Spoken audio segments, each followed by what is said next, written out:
أعوذ بالله من الشيطان الرجيم. بسم الله الرحمن الرحيم. ومن يقنت منكن لله ورسوله وتعمل صالحا نؤتها أجرها مرتين وأعتدنا لها رزقا كريما. يا نساء النبي لستن كأحد من النساء إن اتقيتن فلا تخضعن بالقول فيطمع الذي في قلبه مرض وقلن قولا معروفا وقرن في بيوتكن ولا تبرجن تبرج الجاهلية الأولى وأقمنا الصلاة وآتينا الزكاة وأطعنا الله ورسوله إنما يريد الله ليذهب عنكم الرجس أهل البيت إنما يريد الله ليذهب عنكم الرجس أهل البيت ويطهركم تطهيرا واذكرن ما يتلى في بيوتكن من آيات الله والحكمة إن الله كان لطيفا خبيرا. إن المسلمين والمسلمات والمؤمنين والمؤمنات والقانتين والقانتات والصادقين والصادقات والصابرين والصابرات والخاشعين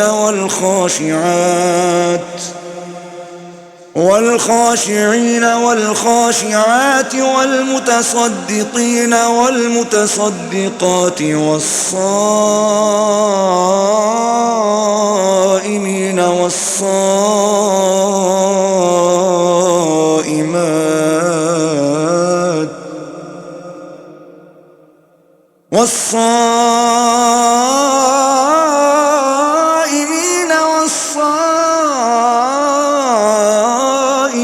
والحافظين فروجهم والحافظات والذاكرين الله كثيرا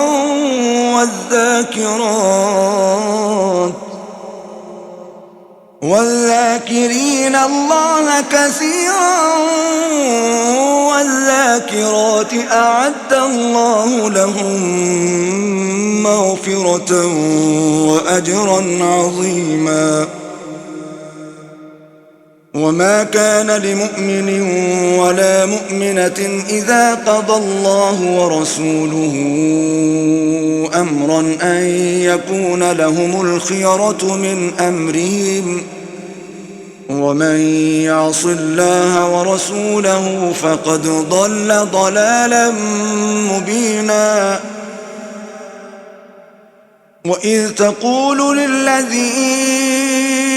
أنعم الله عليه وأنعمت عليه أمسك عليك زوجك واتق الله وتخفي في نفسك ما الله مبديه وتخشى الناس والله أحق أن تخشاه. فلما قضى زيد منها وطرا زوجناكها لكي لا يكون على المؤمنين حرج في أزواج أدعيائهم إذا قضوا منهن وطرا وكان أمر الله مفعولا. ما كان على النبي من حرج فيما فرض الله له سنة الله في الذين خلوا من قبل وكان أمر الله قدرا مقدورا. الذين يبلغون رسالات الله ويخشونه ولا يخشون أحدا إلا الله وكفى بالله حسيبا. ما كان محمد أبا أحد من رجالكم ولكن رسول الله وخاتم النبيين وكان الله بكل شيء عليما. يا أيها الذين آمنوا اذكروا الله ذكرا كثيرا وسبحوه بكرة وأصيلا. هو الذي يصلي عليكم وملائكته ليخرجكم من الظلمات إلى النور وكان بالمؤمنين رحيما.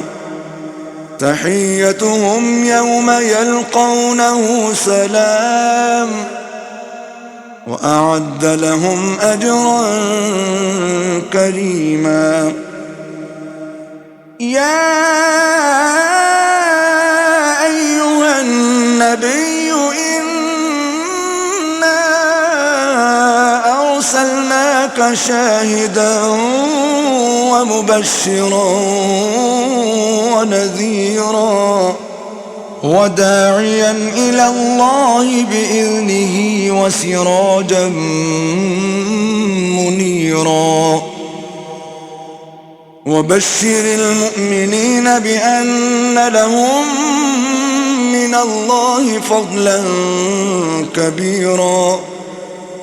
ولا تطع الكافرين والمنافقين ودع أذاهم وتوكل على الله وكفى بالله وكيلا. يا أيها الذين آمنوا إذا نكحتم المؤمنات ثم طلقتموهن من قبل أن تمسوهن فما لكم عليهن من عدة تعتدونها فمتعوهن وسرحوهن سراحا جميلا. يا أيها النبي إنا أحللنا لك أزواجك اللاتي آتيت أجورهن وما ملكت يمينك مما أفاء الله عليك وبنات عمك وبنات عماتك وبنات خالك وبنات خالاتك اللاتي هاجرن معك وامرأة مؤمنة إن وهبت نفسها للنبي إن أراد النبي أن يستنكحها خالصة لك من دون المؤمنين. قد علمنا ما فرضنا عليهم في أزواجهم وما ملكت أيمانهم لكي لا يكون عليك حرج وكان الله غفورا رحيما. ترجي من تشاء منهن وتؤوي إليك من تشاء ومن ابتغيت ممن عزلت فلا جناح عليك ذلك أدنى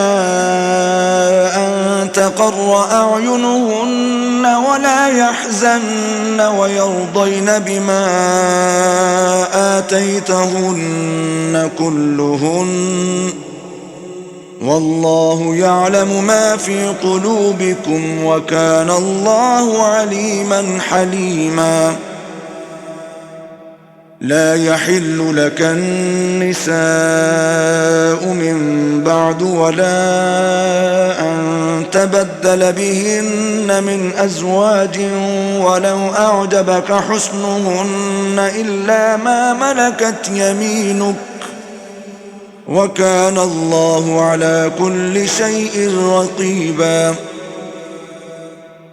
يا أيها الذين آمنوا لا تدخلوا بيوت النبي إلا أن يؤذن لكم إلى طعام غير ناظرين إناه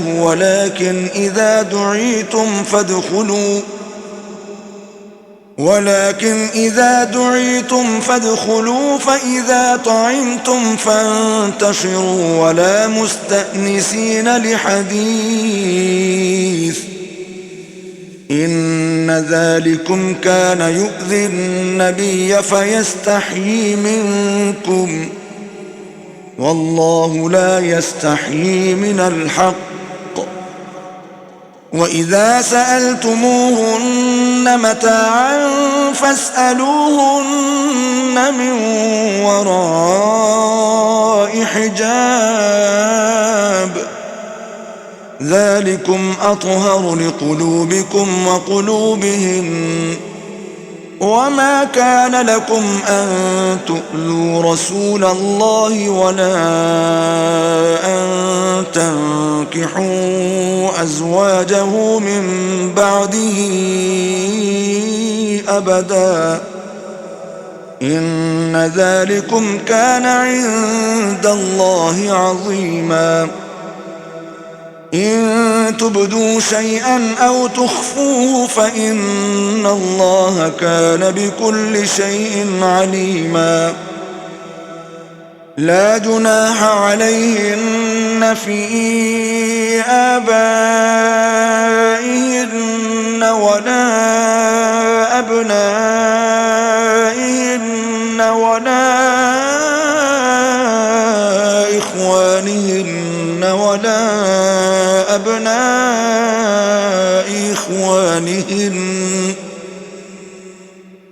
ولا أبناء إخوانهن ولا أبناء أخواتهن ولا نسائهن ولا ما ملكت أيمانهن واتقين الله إن الله كان على كل شيء شهيدا إن الله وملائكته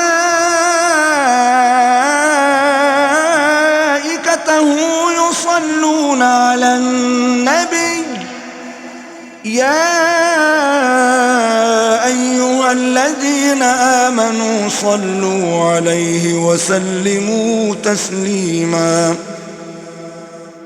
إن الذين يؤذون الله ورسوله لعنهم الله في الدنيا والآخرة وأعد لهم عذابا مهينا والذين يؤذون المؤمنين والمؤمنات بغير ما اكتسبوا فقد احتملوا بهتانا وإثما مبينا يا أيها النبي قل لأزواجك وبناتك ونساء المؤمنين يدنين عليهن من جلابيبهن ذلك أدنى أن يعرفن فلا يؤذين وكان الله غفورا رحيما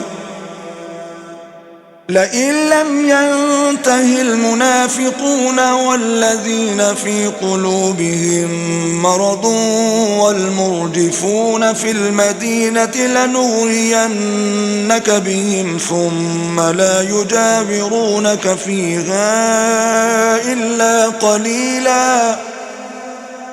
ملعونين أينما ثقفوا أخذوا وقتلوا تقتيلا سنة الله في الذين خلوا من قبل ولن تجد لسنة الله تبديلا يسألك الناس عن الساعة قل إنما علمها عند الله وما يدريك لعل الساعة تكون قريبا إن الله لعن الكافرين وأعد لهم سعيرا خالدين فيها أبدا لا يجدون وليا ولا نصيرا يوم تقلب وجوههم في النار يقولون يا ليتنا أطعنا الله وأطعنا الرسولا وقالوا ربنا إنا أطعنا سادتنا وكبراءنا فأضلونا السبيلا ربنا آتهم ضعفين من العذاب والعنهم لعنا كبيرا يا أيها الذين آمنوا لا تكونوا كالذين آذوا موسى فبرأه الله مما قالوا وكان عند الله وجيها يا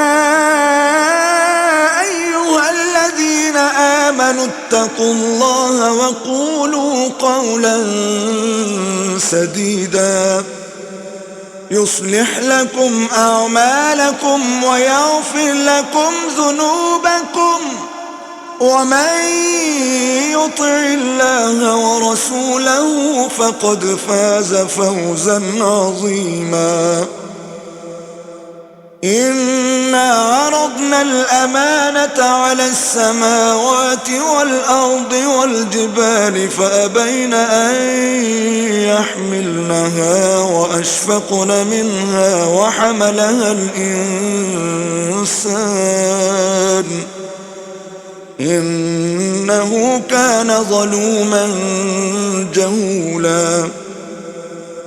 ليعذب الله المنافقين والمنافقات والمشركين والمشركات ويتوب الله على المؤمنين والمؤمنات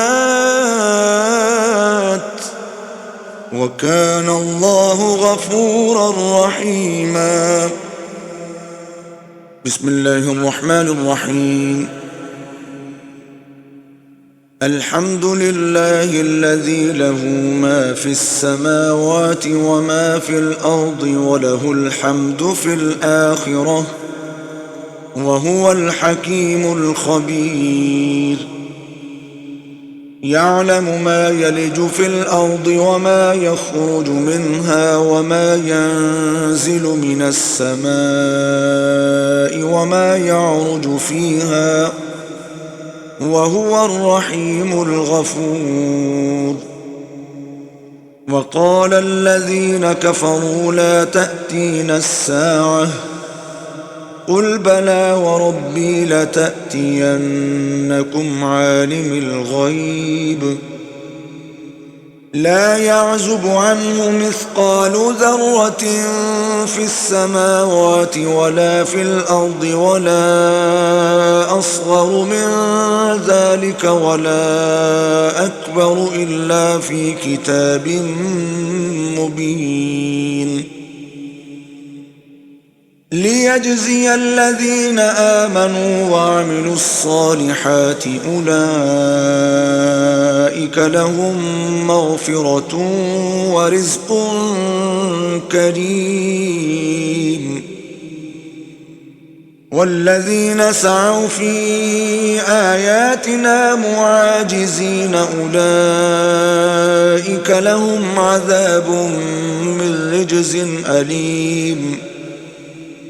ويرى الذين أوتوا العلم الذي أنزل إليك من ربك هو الحق ويهدي إلى صراط العزيز الحميد. وقال الذين كفروا هل ندلكم على رجل ينبئكم إذا مزقتم كل ممزق إنكم لفي خلق جديد. أفترى على الله كذبا أم به جنة بل الذين لا يؤمنون بالآخرة في العذاب والضلال البعيد. أفلم يروا إلى ما بين أيديهم وما خلفهم من السماء والأرض إن نشأ نخسف بهم الأرض أو نسقط عليهم كسفا من السماء إن في ذلك لآية لكل عبد منيب.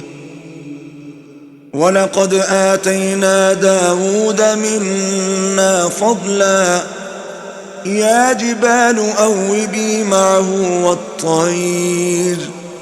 وألنا له الحديد أن اعمل سابغات وقدر في السرد واعملوا صالحا إني بما تعملون بصير. ولسليمان الريح غدوها شهر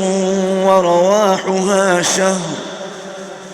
وأسلنا له عين القطر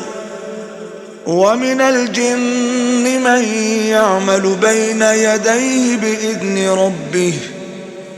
ومن يزغ منهم عن أمرنا نذقه من عذاب السعير. يعملون له ما يشاء من محاريب وتماثيل وجفان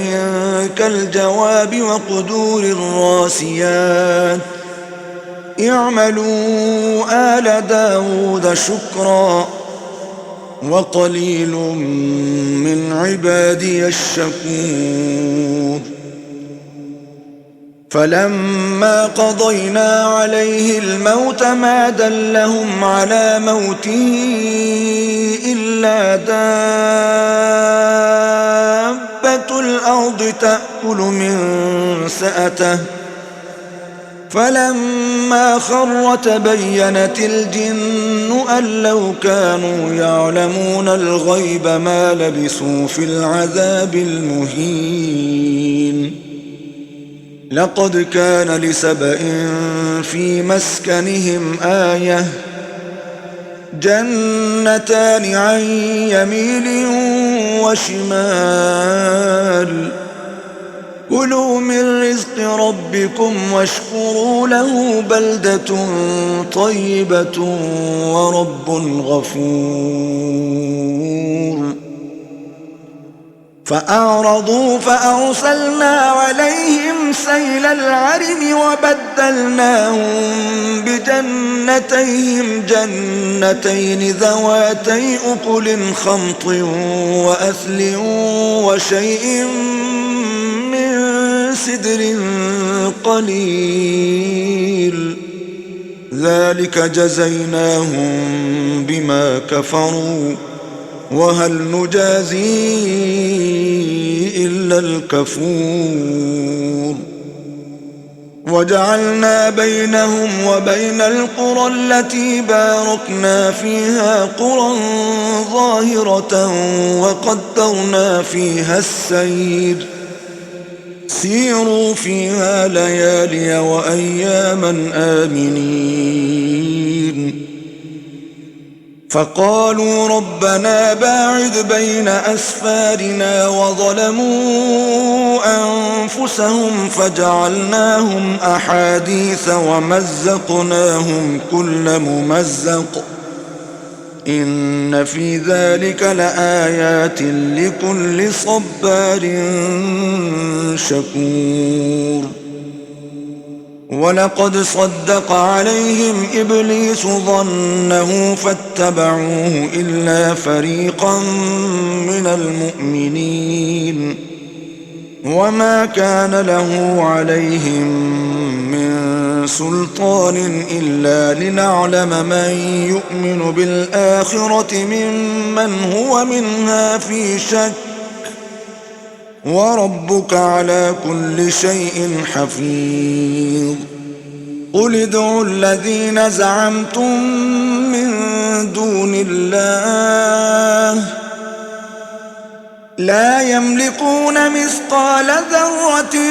في السماوات ولا في الأرض وما لهم فيهما من شرك وما له منهم من ظهير ولا تنفع الشفاعة عنده إلا لمن أذن له حتى إذا فزع عن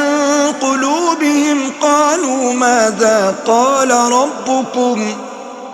قالوا الحق وهو العلي الكبير قل من يرزقكم من السماوات والأرض قل الله وإنا أو إياكم لعلى هدى أو في ضلال مبين قل لا تسألون عما أجرمنا ولا نسأل عما تعملون قل يجمع بيننا ربنا ثم يفتح بيننا بالحق وهو الفتاح العليم قل أروني الذين ألحقتم به شركاء كلا بل هو الله العزيز الحكيم وما أرسلناك إلا كافة للناس بشيرا ونذيرا ولكن أكثر الناس لا يعلمون ويقولون متى هذا الوعد إن كنتم صادقين قل لكم ميعاد يوم لا تستأخرون عنه ساعة ولا تستقدمون وقال الذين كفروا لن نؤمن بهذا القرآن ولا بالذي بين يديه ولو ترى إذ الظالمون موقوفون عند ربهم يرجع بعضهم إلى بعض القول يقول الذين استضعفوا للذين استكبروا لولا أنتم لكنا مؤمنين قال الذين استكبروا للذين استضعفوا أنحن صددناكم عن الهدى بعد إذ جاءكم بل كنتم مجرمين وقال الذين استضعفوا للذين استكبروا بل مكر الليل والنهار إذ تأمروننا أن نكفر بالله ونجعل له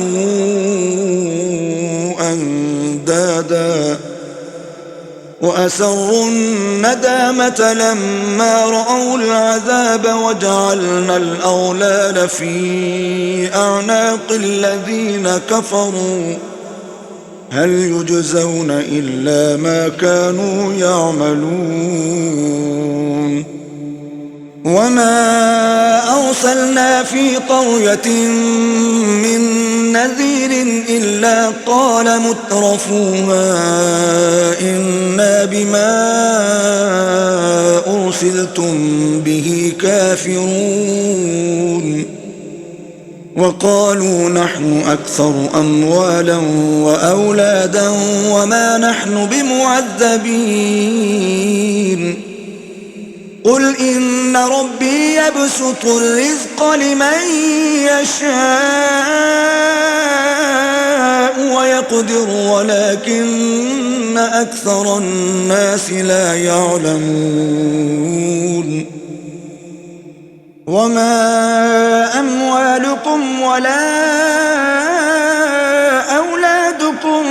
بالتي تقربكم عندنا زلفى إلا من آمن وعمل صالحا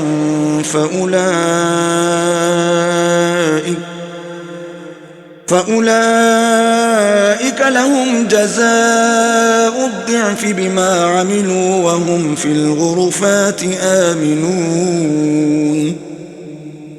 والذين يسعون في آياتنا معاجزين أولئك في العذاب محضرون قل إن ربي يبسط الرزق لمن يشاء من عباده ويقدر له وما أنفقتم من شيء فهو يخلفه وهو خير الرازقين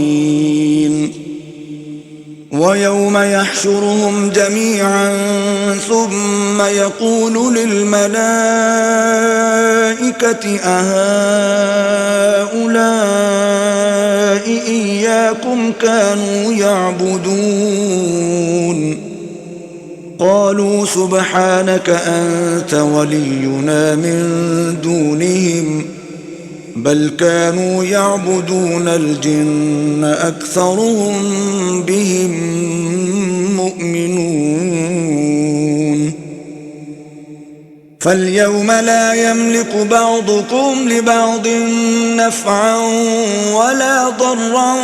ونقول للذين ظلموا ذوقوا عذاب النار التي كنتم بها تكذبون وإذا تتلى عليهم آياتنا بينات قالوا ما هذا إلا رجل يريد أن يصدكم عما كان يعبد آباؤكم وقالوا ما هذا إلا إفك مفترى وقال الذين كفروا للحق لما جاءهم إن هذا إلا سحر مبين وما آتيناهم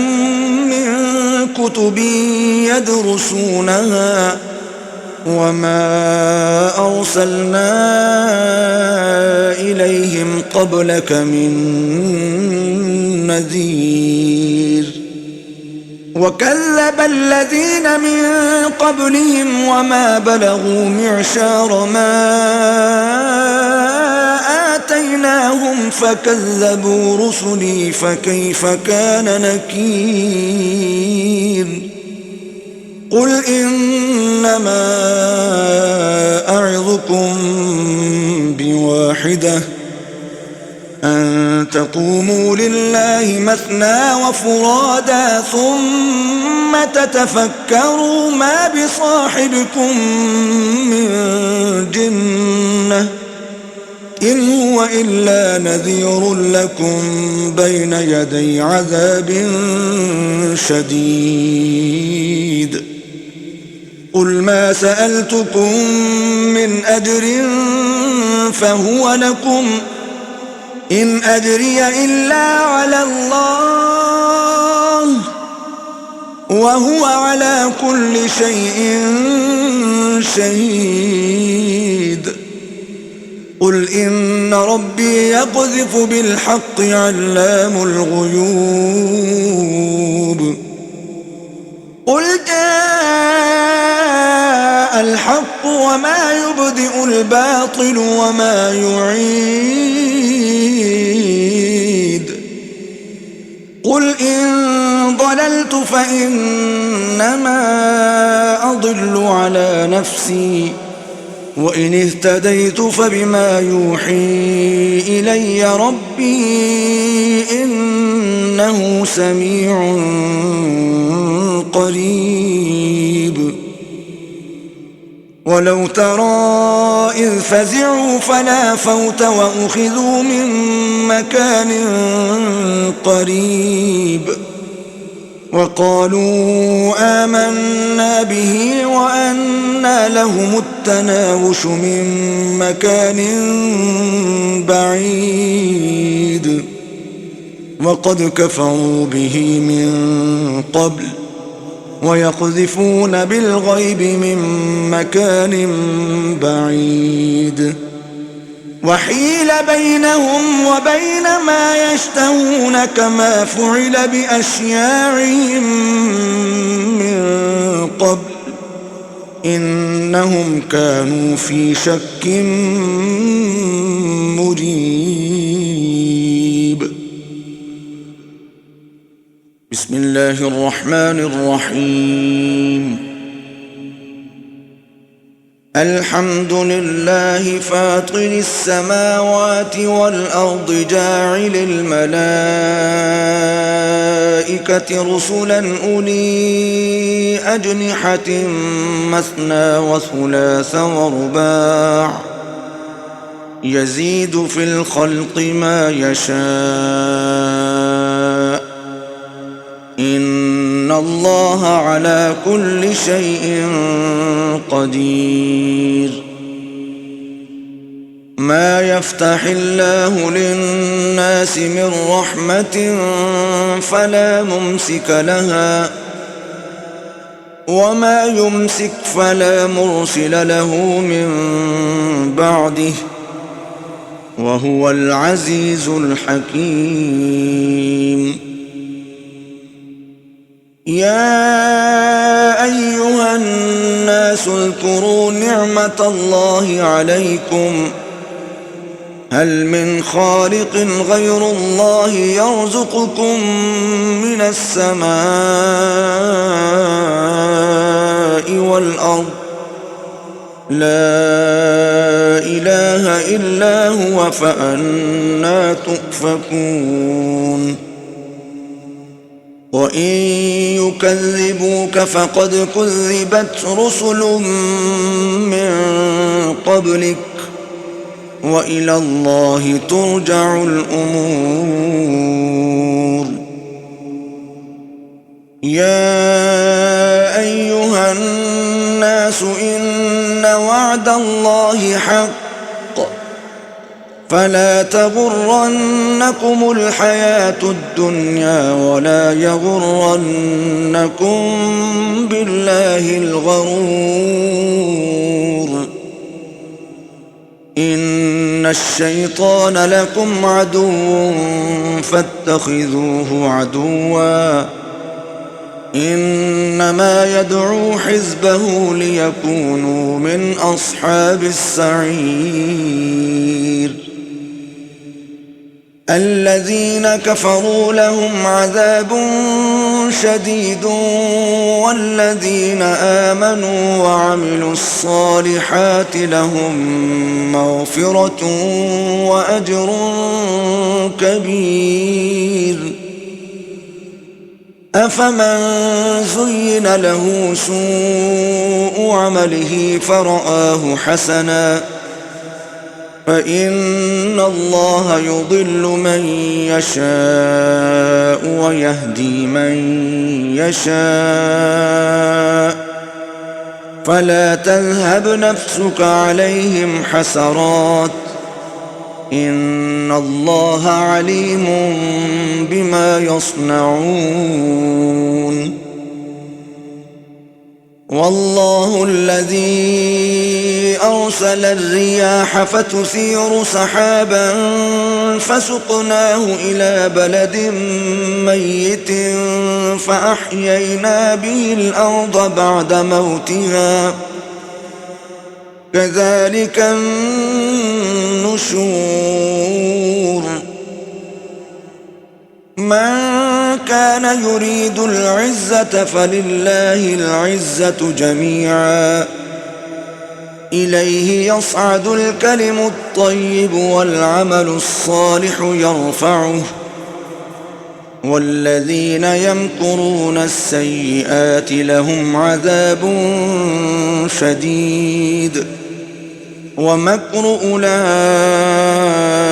هو يبور والله خلقكم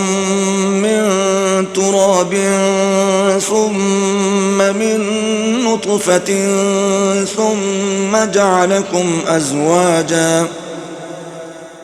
وما تحمل من أنثى ولا تضع إلا بعلمه وما يعمر من معمر ولا ينقص من عمره إلا في كتاب إن ذلك على الله يسير وما يستوي البحران هذا عذب فرات سائغ شرابه وهذا ملح أجاج ومن كل تأكلون لحما طريا وتستخرجون حلية تلبسونها وترى الفلك فيه مواخر لتبتغوا من فضله ولعلكم تشكرون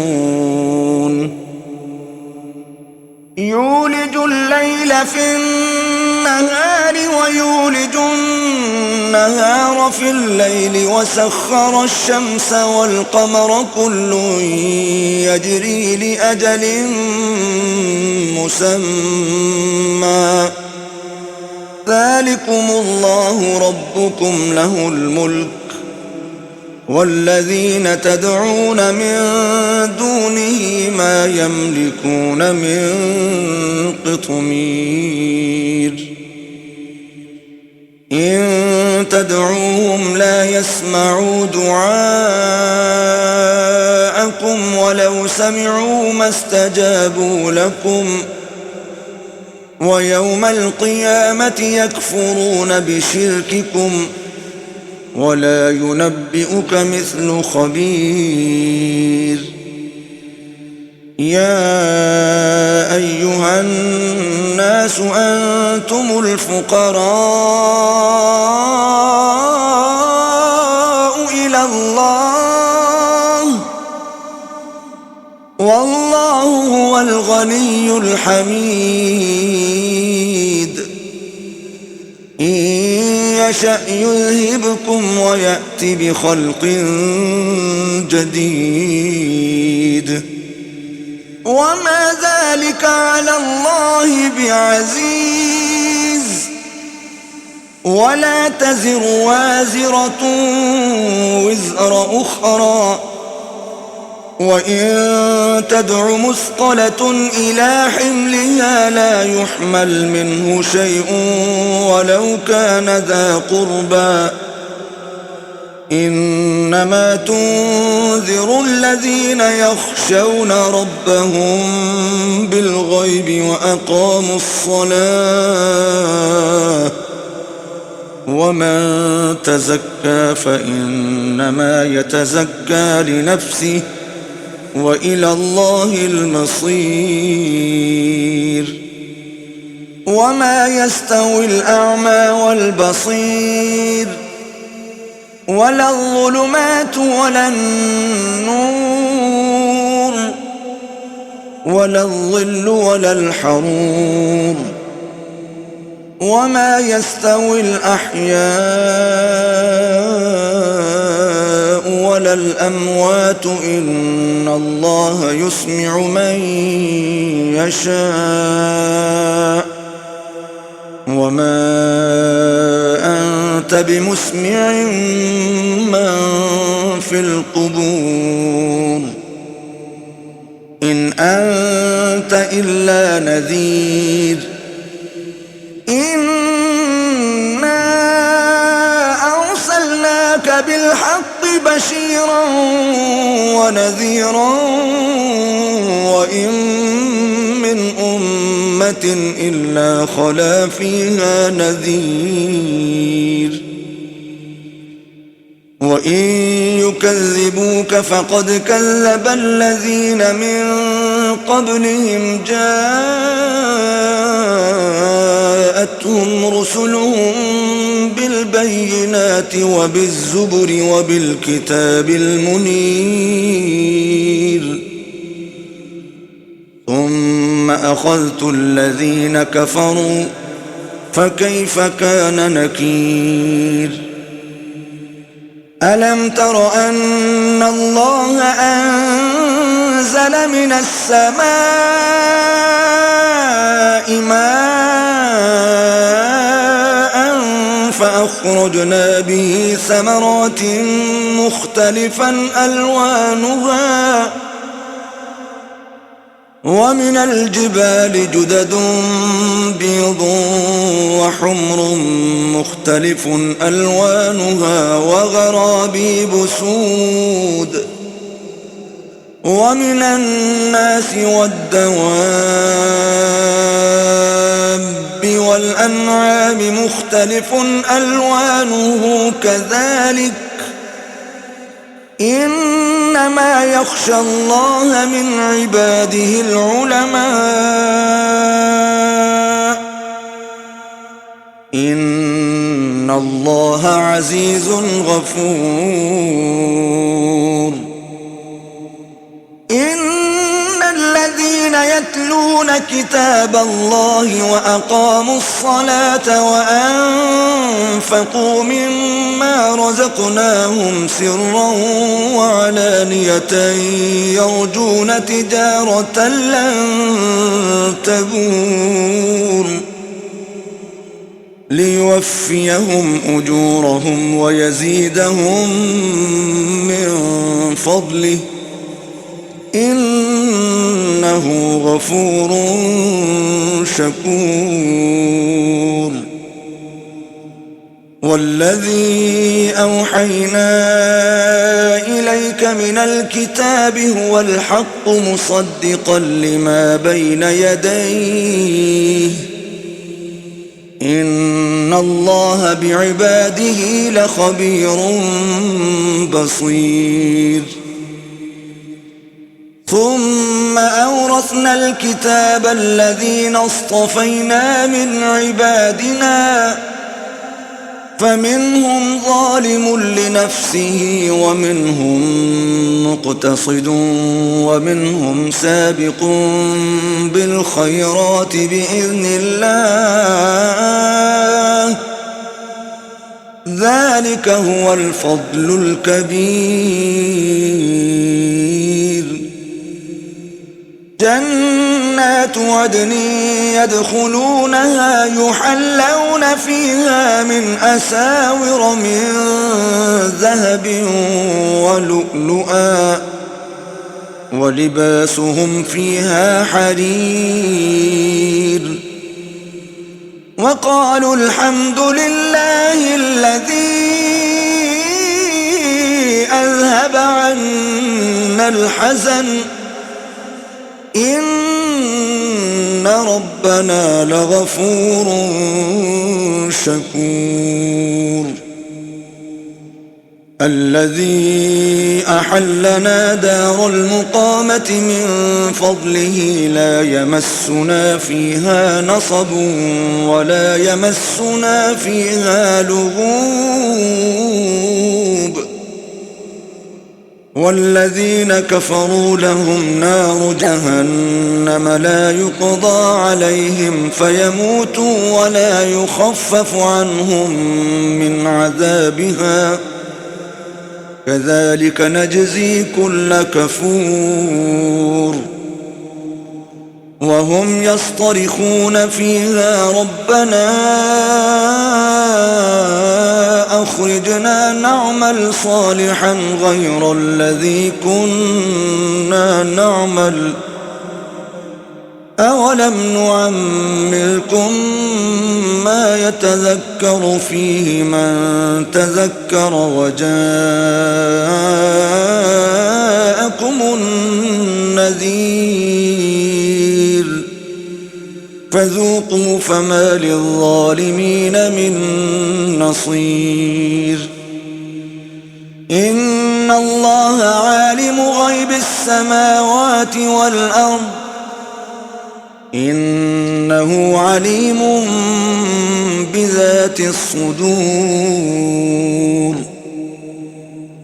هو الذي جعلكم خلائف في الأرض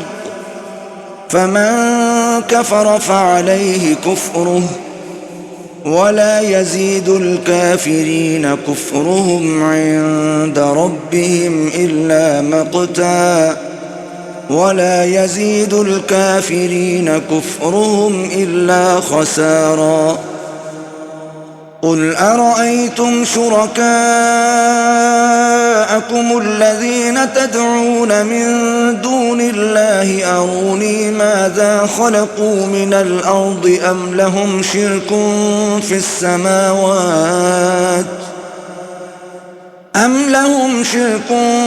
السماوات أم آتيناهم كتابا فهم على بينة منه بل إن يعد الظالمون بعضهم بعضا إلا غرورا إن الله يمسك السماوات والأرض أن تزولا ولئن زالتا إن أمسكهما من أحد من بعده إنه كان حليما غفورا وأقسموا بالله جهد أيمانهم لئن جاءهم نذير ليكونن أهدى من إحدى الأمم فلما جاءهم نذير ما زادهم إلا نفورا استكبارا في الأرض ومكر السيء ولا يحيق المكر السيء إلا بأهله فهل ينظرون إلا سنة الأولين فلن تجد لسنة الله تبديلا ولن تجد لسنة الله تحويلا أولم يسيروا في الأرض فينظروا كيف كان عاقبة الذين من قبلهم وكانوا أشد منهم قوة وما كان الله ليعجزه من شيء في السماوات ولا في الأرض إنه كان عليما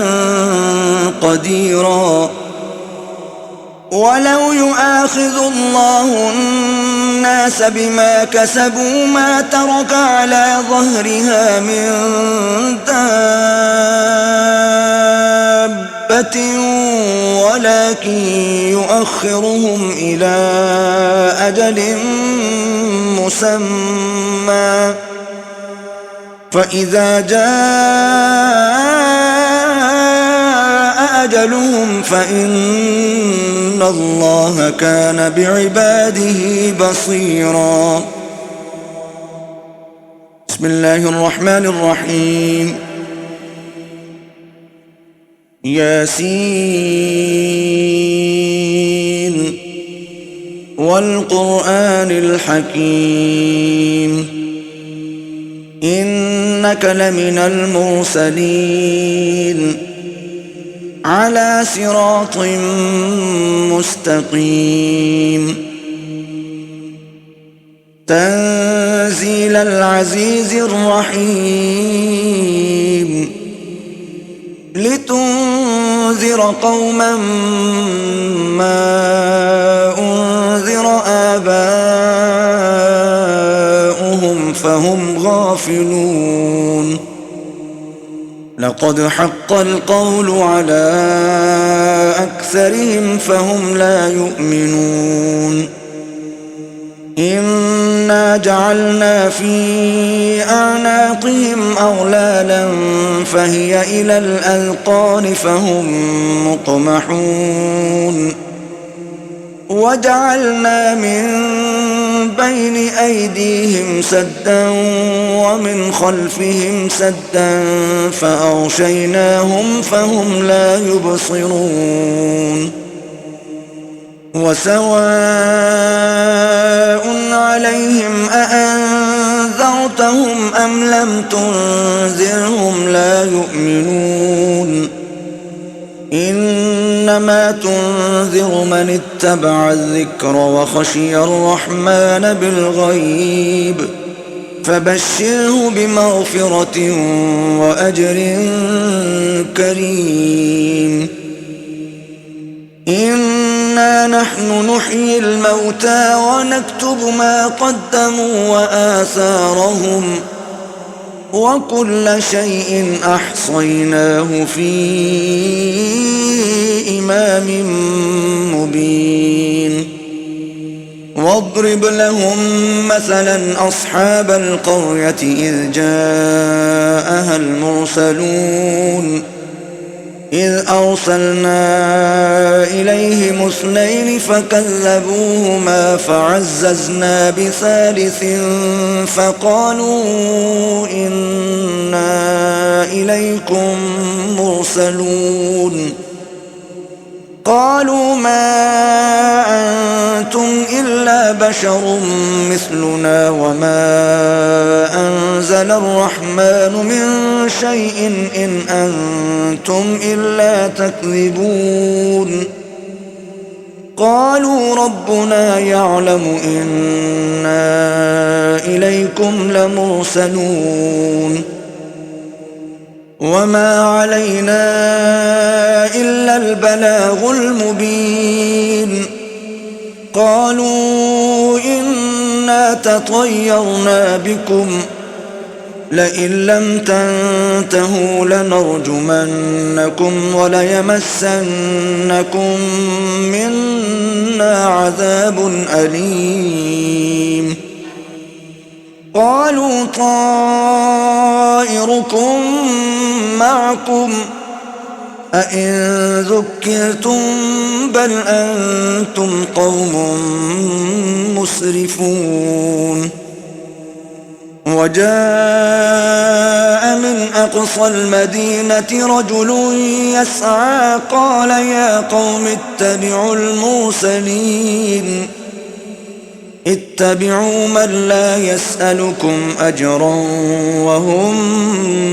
مهتدون. صدق الله العظيم.